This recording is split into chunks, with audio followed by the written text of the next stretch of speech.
advance. I'm a little off tonight. It's been a weird week. It's only Wednesday, so that's not good. So I'm new to comedy. I was a musician. I've been a musician for a really long time. And before that, I made documentaries. So that means people ask me to do really weird things. And that's okay. Like, I try to say yes to everything, but some of it's really weird, and this has been an especially weird week.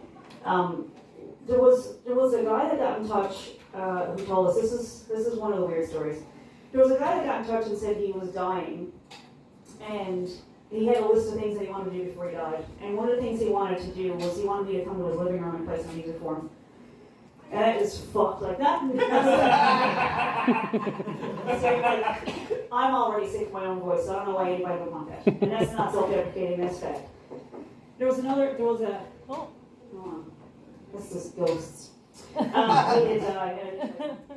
There was a lady that got in touch who knew she was dying and asked us to do a video.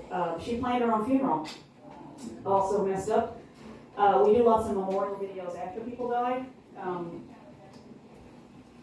But not while they're dying. And so she was sending us pictures. Usually we see like it's a beautiful memorial tribute, but she planned her own. So like we were talking to this woman who was in the pictures. It was messed up. And then so this week has just completely put me over the edge. I got invited to do a MAID event. I don't know if you call it an event or not. You know what MAID means? Woo! Medical assistance in death. Woo! Yeah. So I don't know if I give off a death vibe or what I'm putting out there, but it's starting to get a little bit weird, and I'm okay with it. It's okay. I'm ready. I do have a lot of questions about how that's going to go. I googled it.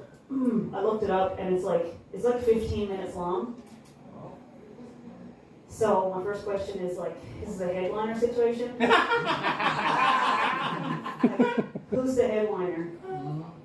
And like, is someone going to open? And if someone's going to open, like I want to know what kind of material they're going to have, because it kind of sets the mood, you know? So is it going to be like, are they going to have like a priest? Or like a minister? Or fucking, God forbid, one of the Latter-day Saints people? Their commercials kill me. You guys remember, so back in the old days, when you watched live TV, there would be like commercials, and these Latter-day Saints ones were brutal, like brutal. So there was this one that like shaped my childhood. It was this like abusive dad is driving home, and all the kids are on the front lawn and they're all muddy, and like they all like stop dead in their tracks because dad pulls in and he's all pissed off, and he gets up. Have you guys seen this? Have you seen Latter-day Saints commercials? This is not ringing a bell. You should be wrong. Brutal. And so like my dad was a lot like that guy, but in the commercial, he gets out of the car and he goes, "Joan, look at this." And it's like super tense. He's like, "Holy fuck, he's gonna beat the shit out of these kids in this church commercial." But he like finds his inner child and he like takes out the hose and he's spraying them and they're all like dancing around the yard. And it's like, oh, it's tears and guts out of me because that's so not realistic. That's not how it went. And the only thing worse than that for me was Lilith Elbow. You guys remember Lilith Elbow? Yeah. Woo! There's a voice. Keeps on calling me. Down the road. That's where I'll always be. It fucking kills me. So every Sunday evening, 7:30, I'd be 5 years old, sitting on the end of the couch, just bawling my guts out, screeching, snot everywhere, like a mess. That fucking dog never stayed once, not even once. It was in the song, so you should have known. Right? Well, I had 2 older brothers, and they are total dickheads. And then when they go, "Mom, she's doing it again!" Yeah. So you can see why I'm a comedian now, right? So my mom, I wasn't allowed to go to funerals when I was a kid. Mom had this image impressed into my mind that like bodies, like I don't know, dead bodies could do something to you or something. So I was terrified of funerals. And the reason she was so scared, she told me, so she went to one funeral when she was pregnant with me and ended up on nerve pills. You guys know what nerve pills are? So back in the 70s, that's what they called medication. So I have no idea if it was like slow-acting antidepressant or anxiety meds or fucking acid. I don't know if Mom was on acid. But I do know she was on meds while pregnant with me. Explains a lot.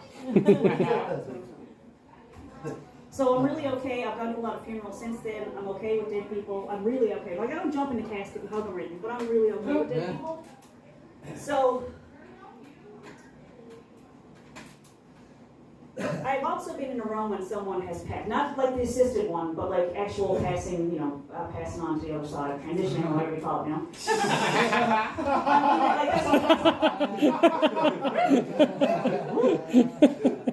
I just got canceled, didn't I? Transitioning to non-physical, come on. Ouch. But it is a really wild experience. It's something that, it is really wild to see somebody take their last breath. And if I'm being completely honest, it's a little tiny bit funny.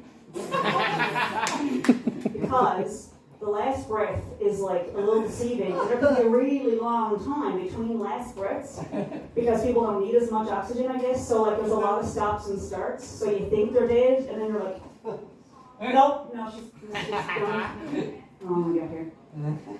So, also, something that happens to dead bodies is they twitch a lot a couple of hours after they die. And I know that because I had a dog that died, and we were going to take her to the place on the next morning or whatever.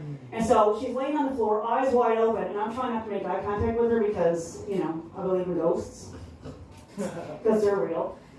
And about 2 hours after she expired, she went, what the fuck was that?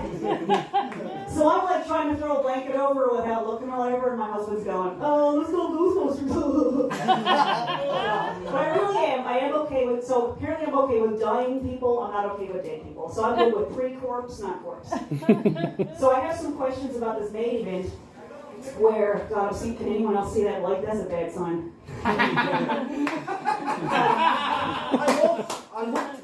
I have some questions for the people that want me to come to their MAID event. Like, for example, if I don't want to be there after the person expires, is there any chance of an encore? Do I need to thank any sponsors? Is it okay for me? Absolutely. Is it okay for me to bring merch? Is it okay for me to go around to the rest of the family members afterwards and see if this thing was hereditary, because it's a good chance to get some more gigs, right? I love it. I love it. And my final question is, should I write an original song? Am I going to use it up, or are they even going to hear it? That's the big question. Should I pull a Candle in the Wind thing where it's goodbye Norma Jean, and then it's hey Marilyn, and then it's the kid with AIDS, and then it's the guy with the Princess Diana. So I could really reuse a song over and over again, right? I mean, that's economical. But here's my big question. The thing is 3 sets of needles, right? So where am I fitting in? Where's my needle? Where do I fit in the needles? I'm never going to perform at this thing. When does the hearing die out?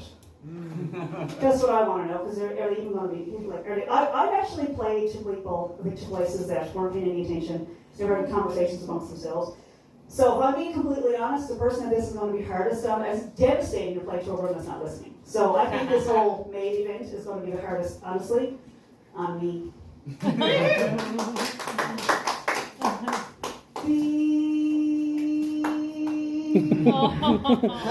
soon? That's my time.